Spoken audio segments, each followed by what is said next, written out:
Ouais, Mika, l'été c'est mort, il n'y a plus de missions, personne ne recrute, tout le monde est en vacances. Moi je verrai à la rentrée, il y aura plein de missions, ce sera trop facile, etc. Ça, c'est un discours que j'entends de la bouche de allez, 90% des freelances dans l'IT. Du coup, bah, qu'est-ce qui se passe? Ils mettent tout en pause, prospection, candidature, ils font plus rien, ils lèvent le pied, ils prennent des vacances, ils ont le droit, hein. Et ils se disent on verra à la rentrée, ce sera plus simple. Ce qu'ils ne comprennent pas, c'est que cette période-là, donc la période de l'été, c'est justement celle où on peut le plus facilement se démarquer. Parce que bah, oui, il y a moins de missions, ça c'est clair, je ne vais pas dire le contraire. Par contre, il y a encore moins d'offres en face, il y a encore moins de freelance, il y a encore moins de salariés qui sont sur le marché et qui vont pouvoir candidater et être dispo pour ces besoins-là. Donc quand on comprend ça, on peut non seulement trouver plus facilement des missions en été, et on peut surtout prendre de l'avance sur la rentrée, surtout ceux qui vont attendre justement ce fameux pic de demande qu'on va avoir en septembre. Donc cette vidéo, le but c'est que je vous explique pourquoi l'été c'est une vraie opportunité malgré ce qu'on pourrait imaginer, et du coup comment en tirer parti de façon stratégique, d'accord? Donc déjà pour commencer, le point numéro un à comprendre c'est pourquoi on se trompe sur l'été. Je vais essayer d'expliquer, c'est très simple à comprendre, mais déjà, il y a une croyance collective qui devient une prophétie autoréalisatrice, c'est qu'il n'y a pas de budget, il n'y a pas de personnes qui recrutent, il n'y a pas de mission. Du coup, bah, les gens vont automatiquement s'auto-disqualifier et ne pas chercher en été. Donc déjà, c'est une première erreur qui fait qu'on va rater un marché potentiellement énorme, et ça, c'est un gros problème. Pourquoi il y a quand même des besoins en été? Alors, peut-être que je vous explique un truc qui paraît évident, mais je vais quand même vous faire un petit point. Il y a encore des besoins parce que bah, il y a des missions qui vont être urgentes pendant l'été. Il va y avoir des départs, des gens qui vont partir justement pour changer de mission en été, pendant la rentrée, pardon. Et ce qui fait que bah, il y aura des besoins qui vont du coup être à pourvoir pendant cette période-là. Il y a des projets qui se font pendant l'été justement pour préparer la rentrée. Donc ça veut dire qu'il y a aussi des besoins par rapport à ça. Et surtout, un point qui est très sous-coté, c'est qu'il y a des budgets à écouler. Pour ceux qui ne savent pas comment ça fonctionne, moi, quand je parle de freelancing, je répète encore une fois, mais je parle de freelancing pour des grands comptes en majorité. Donc, grands comptes, ça veut dire qu'il y a des process très précis par rapport au budget, par rapport à comment on fait pour gérer la partie finance des projets.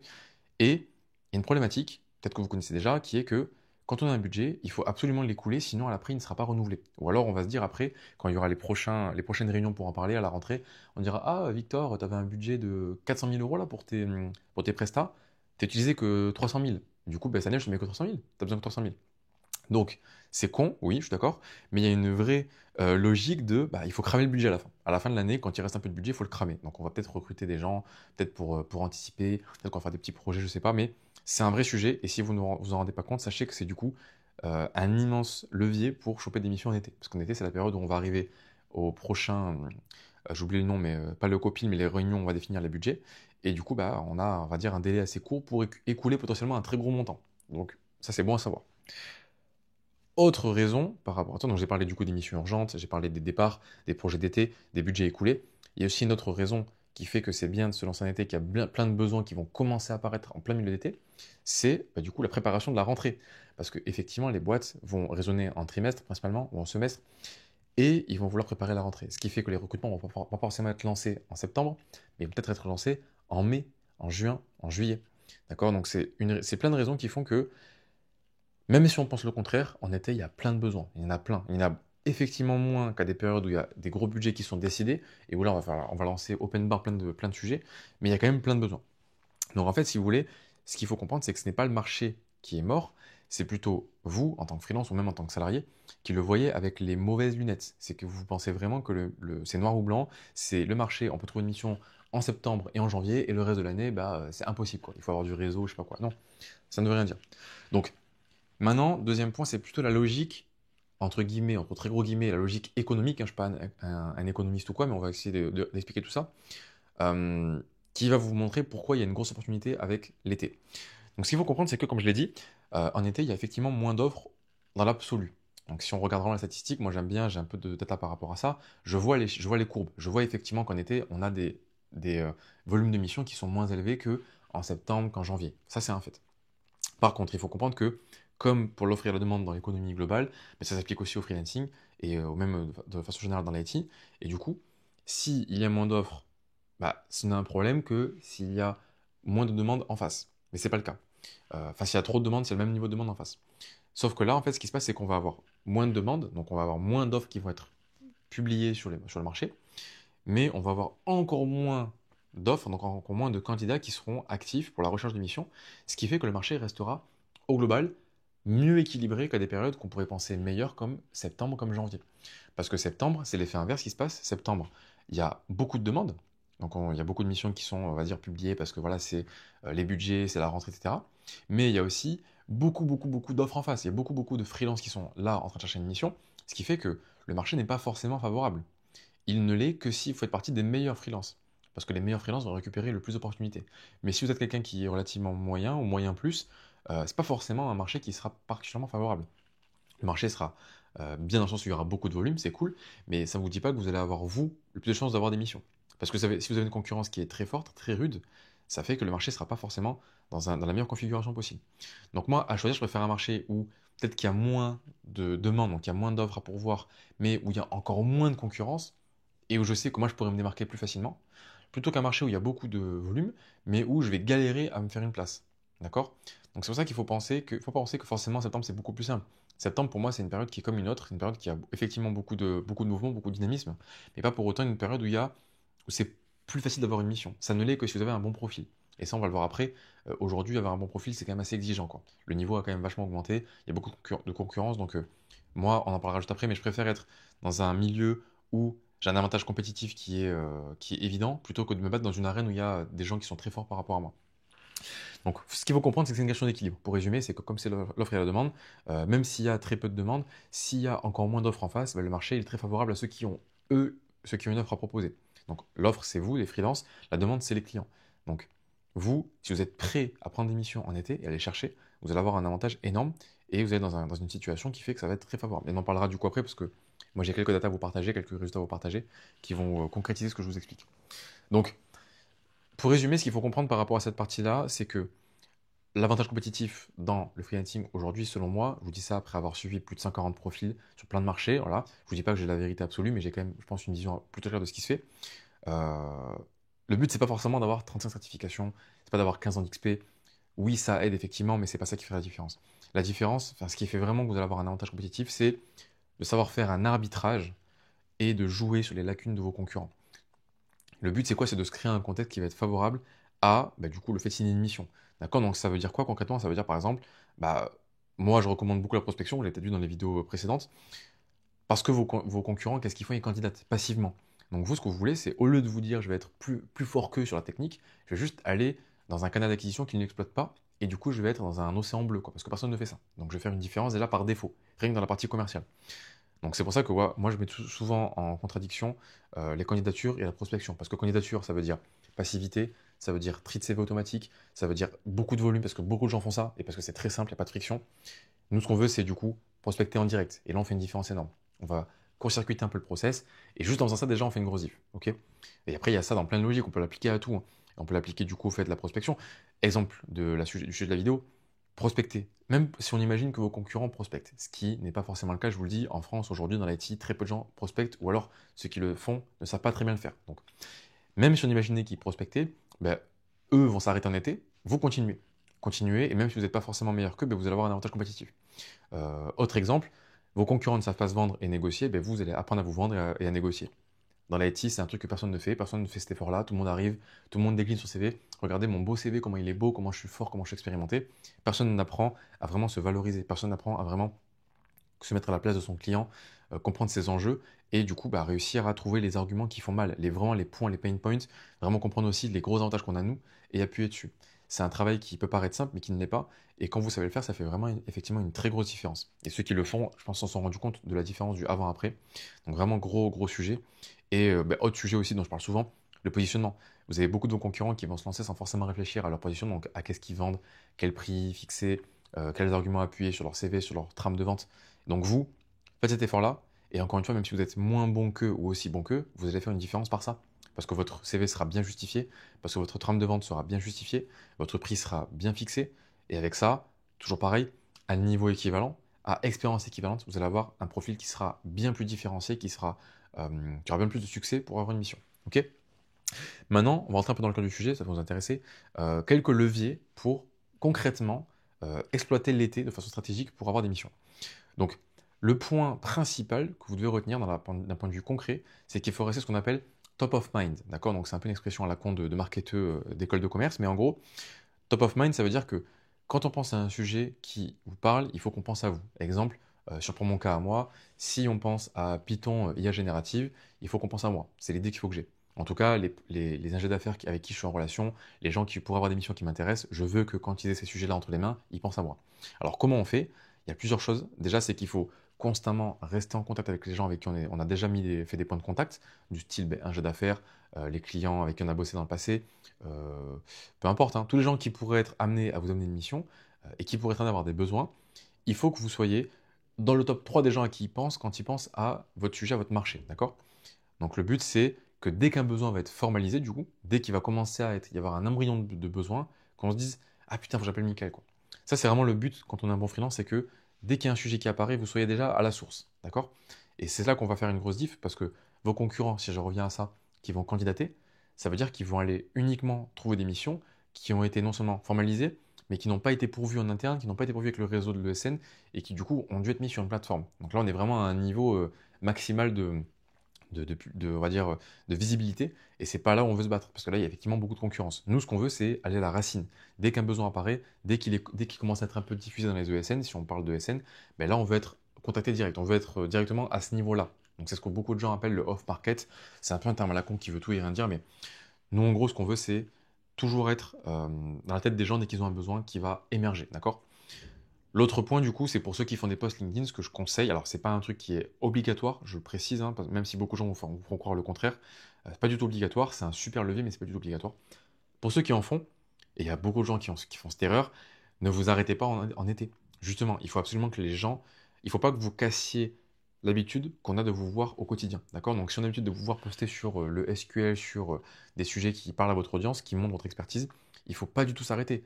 Dans le contenu, le but c'est vraiment que constamment on vous voit sur vos sujets à chaque fois, à chaque fois, à chaque fois, à chaque fois, pour que, comme je l'ai dit, si un jour on a un sujet qui vous intéresse, qui est pertinent par rapport à vous, eh bien, on vous verra du coup le lendemain sur un post, on fera ah putain c'est vrai Mika, faut que j'envoie un message, et on vous enverra un message. Ok? Maintenant, l'autre sujet principal c'est pour l'acquisition client. L'acquisition client, moi vous le savez déjà, j'en ai fait plein de vidéos. D'ailleurs, je vous redirigerai vers elle parce que là, on va pas forcément rentrer dans le détail. Le vrai sujet, c'est la partie prospection. La prospection, il y a plusieurs problématiques à comprendre. Déjà, moi, je pense que vous avez compris un peu ma vision. Tout ce qui est candidature, on peut oublier. Alors, vous pouvez le faire, mais dites-vous que c'est plus pour le fun qu'autre chose. Parce qu'aujourd'hui, candidater, sauf si vous avez un excellent profil, c'est très compliqué parce que il y a beaucoup de concurrence. Les CV sont triés algorithmiquement, donc des gens vont en abuser avec des CV qui sont longs comme le bras avec plein de mots-clés. C'est pas un endroit où vous voulez vous battre. Moi, clairement, c'est pas un endroit où j'ai envie de me battre. J'ai pas envie d'aller dans une arène avec plein de gens qui sont là à se taper dessus, et il y en a 1000, et voilà, avec des gens qui ont beaucoup d'avance sur vous. Moi, je vais dans un endroit où on n'est pas beaucoup, et au moins, je sais que je peux faire la différence facilement. Donc, candidature, déjà, on peut oublier. Pour moi, on peut faire la différence via un autre canal, c'est la prospection. Pour ça, il vous faut un process. Le process de prospection, c'est quoi?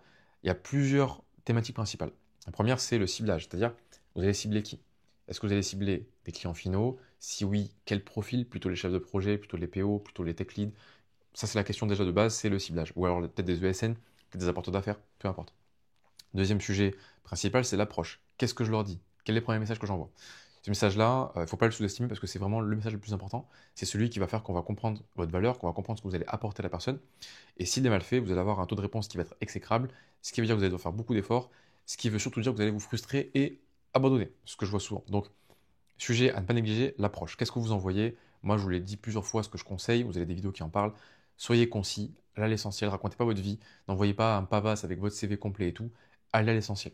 Allez à l'essentiel, respectez le temps de votre interlocuteur et comprenez ses enjeux. En fait, tout ça, vous allez le voir, hein, toute la partie commerciale, pour que ça marche, il faut comprendre les enjeux qu'il y a en face, d'accord? Donc, ça passe par le ciblage, ça passe par cibler les bons profils qui vont être pertinents, qui vont avoir un vrai pouvoir de décision. Et dans l'approche, ça veut dire faire une approche qui respecte l'intérêt de la personne en face et qui fait qu'on ne perd pas de temps pour rien. Donc, ciblage, approche. Troisième sujet, c'est les relances, sujet qui est extrêmement sous-coté. Et même moi, je le vois à chaque fois en coaching, quand je suis des gens, je leur explique ce qu'il faut faire et ils sont toujours choqués. Ils me disent, non, je dois faire ça. Et je leur dis, oui, tu dois faire ça, ouais. Et en fait, voilà, les relances, c'est un gros sujet. Relancer à mort. Relancer à mort, n'ayez pas peur. Attention, si vous ne relancez pas, c'est mort. Je vous le dis tout de suite, c'est mort, hein. Vous ne pouvez pas avoir des résultats sans relancer. Ou alors vous allez vous cramer, vous allez faire 400 messages pour avoir un entretien, ça, c'est pas du tout viable. Et du coup, dernier sujet, c'est le vecteur. C'est en gros par où on passe. Est-ce qu'on passe par le téléphone? Est-ce qu'on passe par les mails? Est-ce qu'on passe par LinkedIn? Du coup, moi, je vous le dis, il faut passer partout, en fait, il faut passer partout. Par ordre de priorité, vous avez le téléphone, évidemment. Alors, c'est pas simple à trouver, mais si vous avez un numéro de téléphone, c'est parfait. Ensuite, du coup, moi je conseille LinkedIn en DM. Alors avant je conseillais les mails, mais effectivement aujourd'hui je vois qu'il y a des meilleurs résultats avec LinkedIn.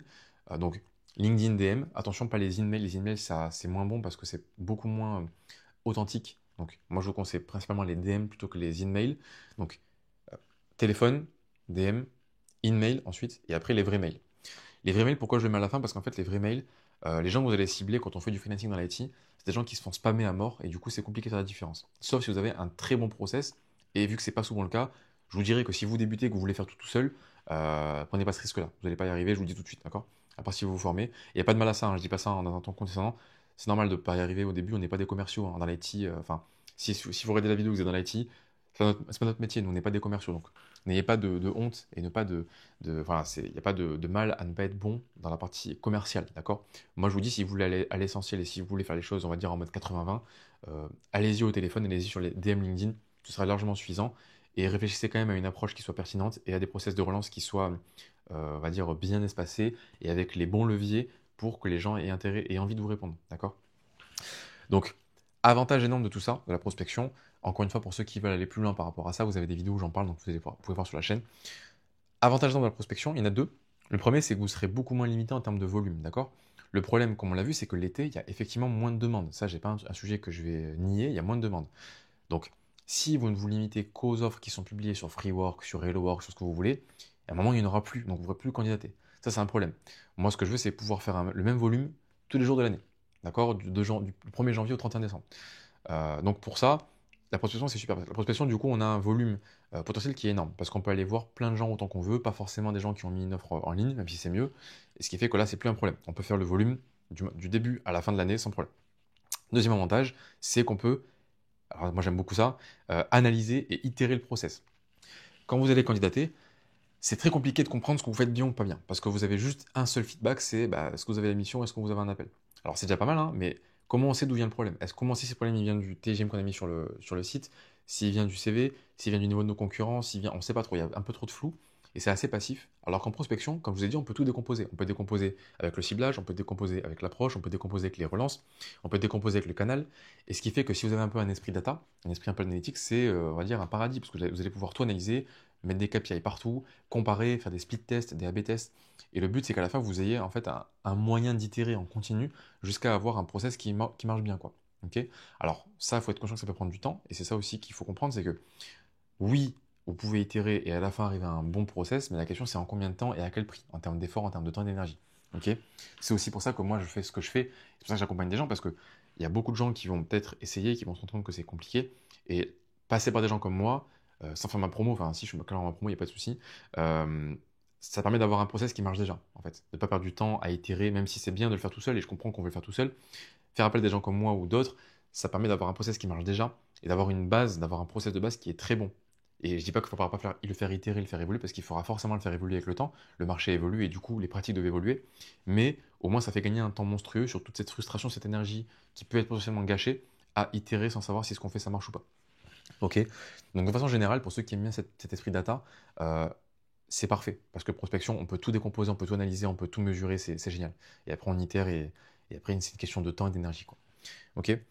Pour ceux qui ne sont pas encore lancés, qui sont encore dans une phase de transition, il y a une action aussi qui est très bien à faire pendant l'été, c'est du coup travailler sur le positionnement. Donc si vous êtes encore, on va dire, en CDI, que vous préparez peut-être une démission, vous êtes encore en préavis, là, il y a un truc très bien à faire, c'est que pendant les mois de l'été, vous pouvez, du coup, analyser le marché, tester des positionnements, et comme ça, lancer le plus tôt possible, même idéalement avant la rentrée, les process commerciaux. Donc le but, c'est quoi? Ça va être de se dire, bon, je vais me lancer en freelance, je suis en CDI, donc c'est le cas de beaucoup de gens d'entre vous, parce que je le vois dans les appels. Vous voulez vous lancer, vous avez peut-être commencé à démissionner ou quoi, ou c'est un projet pour l'été. Le but, c'est de ne pas faire les choses précipitamment, d'accord? C'est pas ce que moi je conseille, ça je pense que vous avez compris. Donc l'idée, c'est que quand vous avez encore votre CDI, vous avez encore cette sécurité-là, profitez-en pour analyser le marché à fond. Donc ça veut dire quoi? Ça veut dire comprendre, par exemple, quels sont les besoins de votre marché, c'est le point principal. Est-ce qu'ils ont besoin d'avoir un profil qui est expert en Power BI et en Azure Synapse, ou est-ce que c'est plutôt des compétences sur Python qui recherchent? Enfin, toutes ces questions-là, je dis des trucs au hasard, hein. Toutes ces choses-là qui vous serviront, vous, à comprendre quelle est la meilleure carte que vous avez à jouer et sur quoi vous allez pouvoir vous positionner. Est-ce que vous allez faire un CV plutôt orienté Python backend, un CV plutôt orienté data engineering GCP?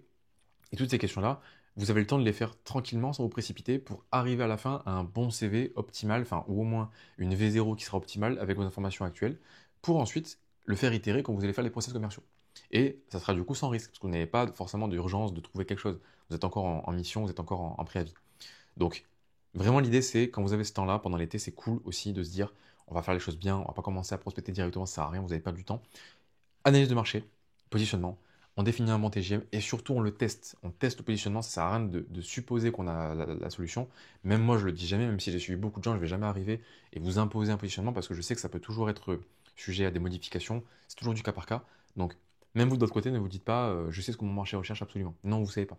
Vous avez des hypothèses, maintenant vous allez les vérifier sur le terrain et quand vous aurez les signaux qui vous montrent que vous avez raison, là, allez-y open bar, allez-y lancez l'artillerie lourde, prospection à mort, et là, ça va le faire.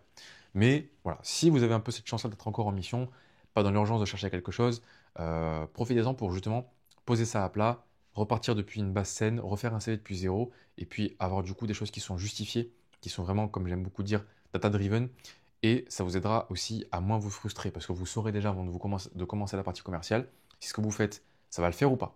Vous saurez dès le début si ce que vous vous demandez, ça va être très compliqué à obtenir. Si vous voulez un TGM de 900 du full remote et vous êtes junior, là vous le saurez très vite que ça va être très dur. Vous saurez que ça va pas être facile et qu'il faudra peut-être faire beaucoup d'efforts de commercial et beaucoup d'efforts en négociation. Ok. À l'inverse, vous pourrez peut-être vous dire en regardant le marché, ah mais ce que je fais en fait c'est très demandé, je vois qu'en plus mes concurrents sont des brels et en plus j'ai un bon TGM a priori. Donc je sais que ça va bien se faire.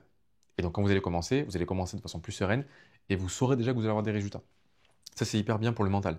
N'oubliez pas que le freelancing, c'est aussi une question de mental, hein, c'est pas juste une question de process.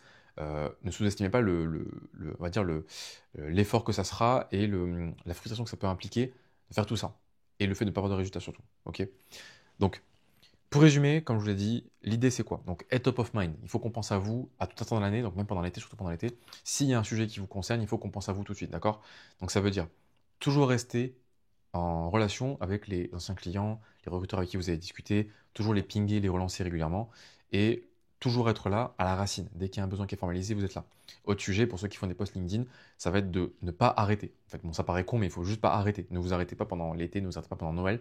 C'est pour ça qu'il faut faire de la marge, il faut faire de l'avance. Moi, je dis souvent aux gens qu'il faut vraiment avoir au moins 1 ou 2 semaines d'avance minimum, parce que c'est ces moments-là qui font que si vous voulez partir en vacances, parce que l'été c'est quand même bien de partir en vacances, mais il faut que vous ayez quand même de la marge. Il ne faut pas que vous arrêtiez. Vraiment, il ne faut pas s'arrêter, c'est hyper important.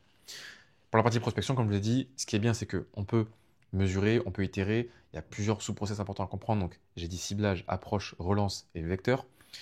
Et du coup, pour ceux qui ne sont pas encore, on va dire, en phase de recherche et qui sont encore, on va dire, en CDI, qui ont le temps, qui sont encore en mission freelance, peu importe, profitez-en de cette phase de l'été pour, au lieu de vous précipiter pour la prospection tout de suite, allez regarder si votre marché n'a pas changé, allez regarder les besoins, allez vérifier sur le terrain, allez changer votre TGM si besoin, allez faire tout ce qu'il faut pour que vous ayez le meilleur positionnement possible et que vous ayez le moins d'efforts à fournir dans la partie commerciale. Parce que comprenez bien que votre positionnement, s'il est mal fait, il ne sera pas, on va dire, compensé par des bons process de prospection. C'est faux. Par contre, l'inverse c'est vrai. Si vous êtes très bon d'un point de vue positionnement, vous pouvez être pas très bon en positionnement, en acquisition, pardon, et vous aurez des très bons résultats. En tout cas, c'est ce que j'ai vu sur le terrain. Maintenant, pour vous parler un petit peu de ce que moi je vois clairement sur le terrain, parce que c'est important que vous voyez aussi la réalité de ce que moi je vois, enfin, ça sera ma vision, mais il y a quand même quelque chose qui, moi, m'a un peu choqué, mais je l'ai compris très vite que ça allait être en fait assez logique. Moi, personnellement, j'ai toujours eu les meilleures missions qu'on me proposait pendant les moments comme ça. C'était en gros les mois d'été, donc j'ai des missions folles en juillet, août et à Noël.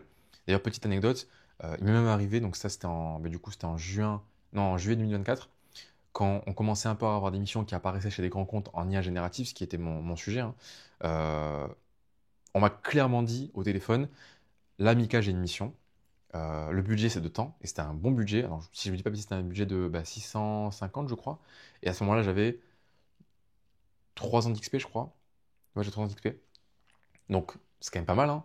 Surtout que je suis pas du tout en Paris, hein, j'étais à Toulouse, donc euh, très bon TJ, super sujet, et on m'a clairement dit, et ça c'est parce que j'ai aussi une bonne relation avec l'ingé d'affaires qui m'a parlé de cette mission, il m'a pas du tout caché ça, il m'a dit là Mika, je t'avoue, tu n'as pas de concurrence. Il n'y a personne sur le sujet, il n'y a que toi. Donc là, il n'y a que moi, il m'a dit, là si tu me dis ok, on peut le faire. Enfin, on peut le faire, non, il faut que j'aille voir le client, il faut quand même que je me vende. Mais il m'a dit, en gros là, j'ai vu ton profil, je sais que ça colle avec le besoin, là t'as pas de concurrence. Donc c'est idéal. Bon, la mission, j'ai pas pris parce qu'il y a il y a des raisons qui font que j'ai voulu faire autre chose, mais dans l'idée, c'est ces cas-là qui arrivent et qu'on ne sous-estime pas. Donc ça m'est arrivé à moi et ça arrive aussi à beaucoup de gens que j'ai suivis. L'été, c'est le moment où vraiment, il y a très peu de gens qui font les choses bien, tout le monde s'arrête. Et du coup, ce que je remarque souvent, c'est que Bah, je dois avoir, je crois que j'ai les stats, hein. J'ai quoi? J'avais vu quoi? J'ai 40% d'émissions qui sont signées entre juin et août et à la période de Noël. Précisément, la période vraiment de vacances où tout le monde n'est pas là. Donc ne pensez pas que oui, c'est l'été, il n'y a pas de mission. Non, je vous le dis. Et les gens dont je vous parle, c'est des profils qui ont 3-4 ans d'XP. Hein. C'est pas des gens qui ont 15 ans d'XP, qu'on soit clair. Donc la différence entre ces gens-là et ceux qui galèrent un peu, c'est très simple. Hein. C'est que ces gens-là, ils ont suivi ce que je viens de vous expliquer, mais surtout, ils ont continué d'avancer, ils ont encore la dalle, et en fait, ils se posent pas de questions. En fait, ils vont pas se dire, ouais, mais peut-être qu'il n'y a pas de mission, peut-être que je devrais arrêter, peut-être que si. Non, pas de peut-être, on applique le process et on continue. Et c'est aussi ça mon rôle, hein, c'est de leur dire, les gars, arrêtez de poser des questions, en fait. Arrêtez de poser des questions, appliquez le process, et vous verrez. Et en fait, souvent, ben, ils voient, quoi. Et ça, c'est aussi comme ça qu'on reste en contrôle de son activité, quoi. Parce que je pense que si vous êtes là, c'est le cas pour vous, mais le freelancing, c'est pas un truc que vous allez faire pendant 3 mois, quoi. Le but, c'est de faire ça pendant peut-être 2 ans, 5 ans, 10 ans. Donc, il faut penser long terme. Et qu'est-ce que c'est que votre activité si vous n'avez pas à la contrôler à ce point-là, quoi. S'il y a des saisons dans votre activité, c'est un peu compliqué. Alors, des fois, c'est indéniable hein, qu'il y ait des saisons. Dans le freelancing, il n'y a pas de saison. Hein. Les besoins ils sont là tout le temps. Hein. L'IT, ça bouillonne. La France, c'est pas un pays du tiers-monde. Il y a des besoins tout le temps. Les gens ont de l'argent. Donc, ça, je vous le dis, ça peut vous rassurer. En tout cas, pour l'instant. Peut-être ça changera dans le futur. Aujourd'hui, on est le 14 juin 2025. Peut-être que ça changera dans le futur. Aujourd'hui, en tout cas en France, il y a de quoi s'amuser. Il y a de quoi s'amuser, il faut profiter. Profitons-en tant que c'est encore possible. Profitez-en pour facturer des gros mois, profitez-en pour faire de l'argent de côté. Et on verra dans le futur si ça tient. Hein. Mais en tout cas, pour l'instant, ça a l'air de bien tenir. Ok. Donc j'espère que ça vous aura motivé, en tout cas pour ceux qui hésitaient par rapport à ça. Pour ceux qui se disaient, ouais, je pense que je vais rien faire parce que ça va être compliqué.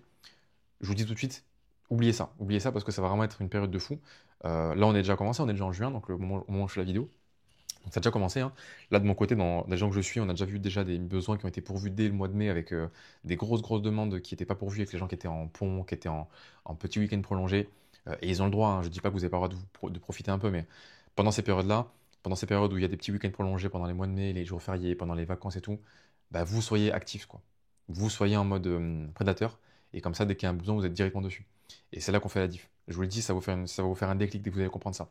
Donc voilà. Pour ceux, bon, là, je vous ai expliqué plein de choses. Pour ceux qui veulent se faire accompagner dans le process, qui veulent comprendre un peu comment faire les choses bien, pour assurer le coup, avoir vraiment un bon cadre, avoir une feuille de route, et quelqu'un qui soit là pour vous suivre, donc je parle de moi, hein, c'est moi qui vais vous suivre, qui vais vous guider, qui vais vous empêcher de vous éparpiller, et en fait arriver du coup au résultat de façon la plus efficace possible. Et du coup, ben, si jamais vous voulez vous lancer pendant l'été, et arriver à la rentrée avec des bonnes cartes pour trouver une mission, vous avez un lien en description et en commentaire épinglé pour prendre rendez-vous avec moi. Donc le but c'est quoi? C'est déjà qu'on voit votre projet s'il me paraît pertinent d'un point de vue TGM, d'un point de vue de votre profil, d'un point de vue de votre marché. Moi je vous le dirai, je pense que vous avez compris, je suis assez cash, hein, il n'y a pas de sujet par rapport à ça, je vous dirai ce que j'en pense. Et si c'est pertinent et si ça vous chauffe, je vous expliquerai comment je peux vous accompagner pour mettre ça en place. Ok. Donc n'hésitez pas, vous avez un lien pour prendre le rendez-vous. Déjà on parlera par WhatsApp, hein, avant toute chose, hein, j'essaierai de voir un peu qui vous êtes, j'irai voir votre profil. Je vous dirai si c'est pertinent qu'on parle ensemble ou pas. Des fois, c'est pas le cas, hein, souvent, donc je vous le dirai, on annulera le rendez-vous. Mais si c'est pertinent, on fera le rendez-vous, on discutera de tout ça et on verra comment on peut avancer. Sachant que là, pour aujourd'hui, comme je vous ai dit, là, j'ai quand même suivi beaucoup de profils, je commence à avoir une très bonne vision. Donc, ça sera cool aussi que je vous envoie donne mon retour par rapport à tout ça, par rapport à votre marché et que vous compreniez en gros quelle approche sera la plus efficace d'après ce que j'ai vu actuellement pour choper des missions. Donc voilà, pour ceux qui veulent, vous avez le lien en description. Sinon, bah, mettez un like, mettez un commentaire pour ceux qui ont peut-être des questions pour les prochaines vidéos, des sujets que vous aimeriez que je traite. Partagez à vos amis qui veulent se lancer, à vos amis qui ont peut-être peur de l'été, qui font que vous dire ça aussi, qui vous ont dit, bon, tout le monde le dit, mais ceux qui vous ont dit, ouais, là, j'attends la rentrée, tu vas voir, ça va être le feu, il y aura plein de missions.